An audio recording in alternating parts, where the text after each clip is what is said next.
रात के अंधेरे में एक बुलडोजर आता है और कुछ ही मिनटों के बाद गैंगस्टर रोहित गोदारा का 2 मंजिला मकान मलबे में तब्दील हो जाता है। लेकिन सबसे चौंकाने वाली बात कि इस घटना की जिम्मेदारी ना तो पुलिस ले रही है और ना ही प्रशासन। तो ऐसे में सवाल खड़ा होता है कि आखिर ये बुलडोजर चलाया किसने। नमस्कार, मैं सुनिधि मुदगिल और आप देख रहे हैं हरिभूमि टीवी।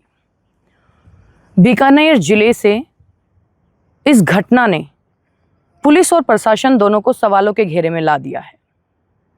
बीकानेर जिले के लूणकरणसर क्षेत्र के तेजानी ढाणा में स्थित गैंगस्टर रोहित गोदारा का 2 मंजिला मकान काफी टाइम से बंद पड़ा था।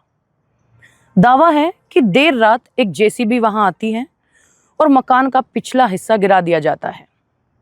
वहीं दरवाजे और खिड़कियां भी क्षतिग्रस्त हुई हैं। कहानी यहीं खत्म नहीं होती। सुबह जब गांव के लोग बाहर निकलते हैं तो नज़ारा हैरान कर देने वाला था। देखते ही देखते मौके पर भीड़ इकट्ठा हो जाती है और स्थानीय लोगों का दावा है कि पुलिस को भी इस घटना की जानकारी सुबह ही मिली। अब ऐसे में सवाल खड़ा होता है कि अगर ये कार्रवाई सरकारी है तो इसकी जिम्मेदारी कौन लेगा, और अगर ये कार्रवाई सरकारी नहीं है तो फिर बुलडोजर चलवाया किसने। ऐसे में बीकानेर पुलिस का कहना है कि उन्हें अब तक इस मामले में कोई शिकायत दर्ज नहीं हुई है और एसपी ने कहा है कि अगर इस घटना पर उन्हें कोई शिकायत मिलती है तो वो कानूनी प्रक्रिया के तहत कार्रवाई जरूर करेंगे। ऐसे में अब एक सवाल और उठता है कि क्यों गैंगस्टर रोहित गोदारा का नाम लगातार सुर्खियों में रहता है। गैंगस्टर रोहित गोदारा लंबे समय से फरार चल रहे हैं और अक्सर गंभीर आपराधिक मामलों में उनका नाम जुड़ा रहता है। ऐसे में अब सवाल खड़ा होता है कि रोहित गोदारा का नाम अक्सर सुर्खियों में क्यों रहता है।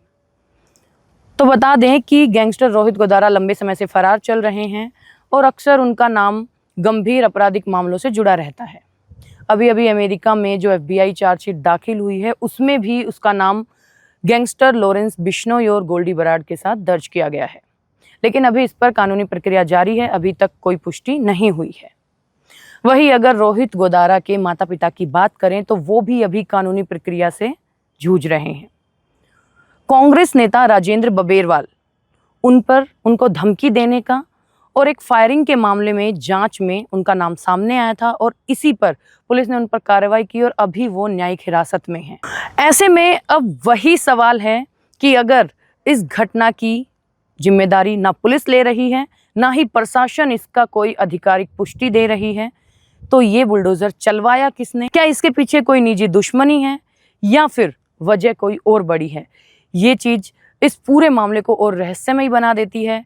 फिलहाल सबकी नज़रें इसी बात पर टिकी हैं कि पुलिस के पास शिकायत दर्ज होती है और अगर होती है तो आगे क्या कार्रवाई होती है और पता लगता है या नहीं कि बुलडोजर किसने चलवाया।